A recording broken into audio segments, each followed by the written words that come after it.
Survivors, we are taking another look at ARK 1 in UE5, and today it is all about the creatures and environments, such as this stunning Thylacoleo, the adorable otters and the Nordic skies. Everything you'll see today has been created by Nakatus, who brought you all the Fjordor map and Svartalfheim over on the PC. I just wanted to give a massive shout out to Nakatus, not only for spending his time creating this portfolio of UE5 examples, but also for allowing me to showcase some of his pictures and clips for you all. Now, as always, I don't claim to state that this is what ARK 1 will actually look like in UE5 when it is upgraded. I am fully aware in-game experience will differ based on a multitude of things. But these images show you the power of UE5 using ARK 1's assets. Take a look at these and let me know what is your favourite. They are pretty hard to choose from. Starting with the Thylacoleo, Nakatus recently got fur working in UE5 and has started putting out creatures in UE5 that have fur coats, and this one is absolutely gorgeous and somewhat threatening. Again, we have the redwood environment in the background showing a ton of detail on the shrubs and the trees, but look at the Thyla. The detail is immense. Imagine being in game, of course in that immersive first person view, and having this face stare back at you through the foliage. Horrifying. Then we've got the Maywing, again so much detail, and look at the tail, doesn't it just make you want to stroke it? This is a pretty popular mount these days for getting around, so I can see a lot of people liking this one, especially when it gets gorgeous colour mutations on that fur coat. This is the same shot, but from further back we've got the otters, everyone's adorable neck warmer. Again, showing so much detail in the fur. Although not UE5 specific, I did find this so adorable with the little baby on its parent's back as it swims across the water. Aww. Then we have the Shadowmane, and this shot really brings out the details on its skin, especially on the tail.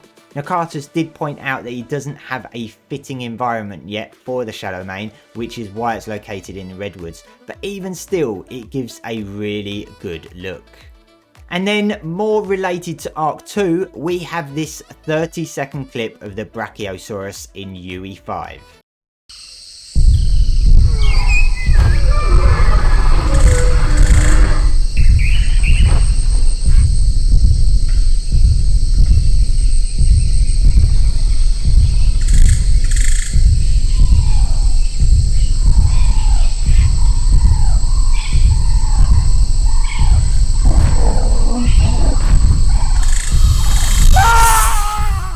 Oh man, I love that end clip. I did look very closely at those last few frames to see what the creature was, because I originally thought it was a raptor or a dilo, but it turned out to be a titanoboa.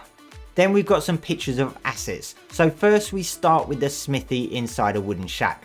This was used by Nakatus to show off the power of the lighting and to show how smooth everything is. It is looking really good. The metal tier is looking extremely smooth. I'm very interested to see how metal walls will look, especially painted. It's one of the things I've never been too keen on in ARK, is how metal looks painted. But those ceilings look great, so definitely something I look forward to seeing more on. This one was an interesting one that Nakatus showed off, which illustrates the power of Lumen, which I think is part of UE 5.1 rather than 5.0. So of course we don't know at this stage whether ARK 1 is being upgraded to 5.1 or not, and therefore we don't know if Lumen will be a thing. So basically the image on the right is how ARK 1 works right now. Without Lumen, caves will by default be lit up and developers have to disable the skylight in order for caves to be dark. But with Lumen you don't have to do this at all, which is the image on the left. Again, we don't know if Lumen is going to be a thing in the ARK 1 upgrade, but if it is, this is an example of how it works and what the caves could be like. And finally, a couple of environmental shots. The first being a demonstration of the Nordic skies and how this could look, for example on Fjordor. And I'm sure the screenshot doesn't do it justice. You'd really need to see it in action as the skies move. And lastly, a 20-second clip of the Redwoods in the winter snow.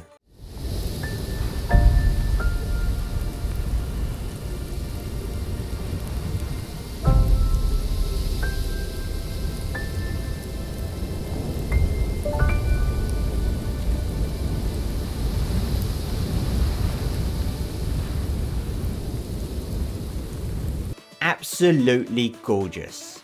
And there we have it, survivors, a fantastic portfolio of ARK 1 assets using the power of UE5. Don't forget to let me know what is your favourite or what else you'd love to see. Again, a massive shout out to Nakatus and a big thank you for doing all of this and letting me share it with all of you. Survivors, if you don't want to miss out on all the latest ARK news, make sure you subscribe. Thanks for watching and I'll see you next time.